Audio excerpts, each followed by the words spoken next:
Aujourd'hui, je vais vous parler d'Évangéline.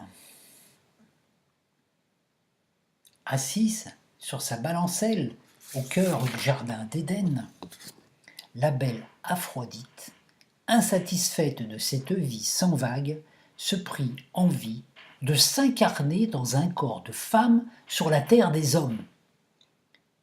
Elle se concocta un superbe corps, svelte et lancé, de beaux yeux, vert émeraude, une chevelure bouclée blonde comme les rayons du soleil, et toutes les formes qu'il fallait pour attirer aussi le regard des hommes. Elle s'incarna dans notre monde sous le nom d'Évangéline.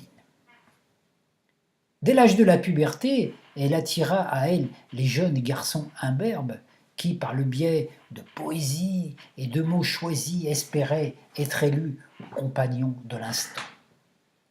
Cependant, elle s'avéra toujours insatisfaite de ces relations qui ne duraient pas, sans fondement, sans amour véritable. Si elle avait pris un beau corps, ce n'était pas pour parader, mais pour révéler l'idéal de beauté dont elle était la déesse souveraine. Cependant, en notre monde, l'apparence est souvent trompeuse. Et elle est souvent la clé de la réussite. Alors, il ne suffit pas d'être belle pour être reconnue. Encore fallait-il entretenir cette beauté et l'améliorer à l'aide de vêtements plus ou moins sophistiqués. C'est ainsi que pour mettre son profil en valeur, Évangéline s'acheta une magnifique robe qu'elle s'empressa de revêtir pour pouvoir la montrer à sa meilleure amie. Celle-ci, en la voyant, lui dit « Oh, elle est magnifique ta robe !» Évangéline fut loin d'apprécier le compliment, qui ne lui était pas adressé directement, mais à sa robe. Elle aurait préféré qu'on lui dise « Cette robe te va à ravir, elle met en valeur ta beauté naturelle. » Alors déçue, elle s'en alla trouver une autre amie qui lui dit « Oh, incroyable cette robe, elle te va comme un gant !» Nouvelle déception. Elle aurait préféré un compliment plus adapté. Un gant, c'est vraiment n'importe quoi.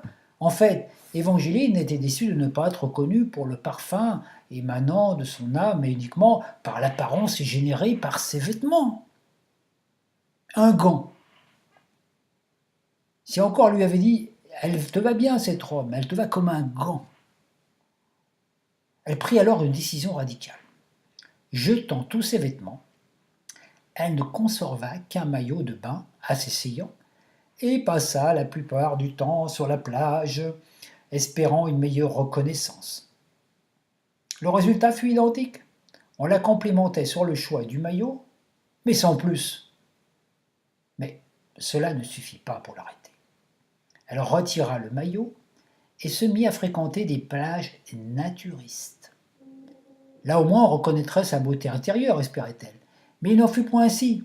Tous les types qu'elle rencontrait lui disaient « Ah, tu as un corps magnifique, un véritable canon de beauté. » Toujours ce mot à la bouche, « tu as » un beau corps, un beau maillot, une belle robe.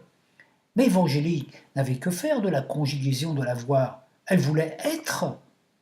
Elle attendait qu'on lui dise « tu es magnifique » et non « tu as un corps de déesse ». Ça, elle le savait déjà. Et c'est ainsi que, déçue par le regard des hommes, elle se désincarna et retourna à ce jardin d'Éden, où dans son fort intérieur elle plaint sincèrement tous ceux et celles qui, sur terre, sont emprisonnés par l'apparence et ne peuvent révéler ce qu'ils sont réellement. Fin de l'histoire.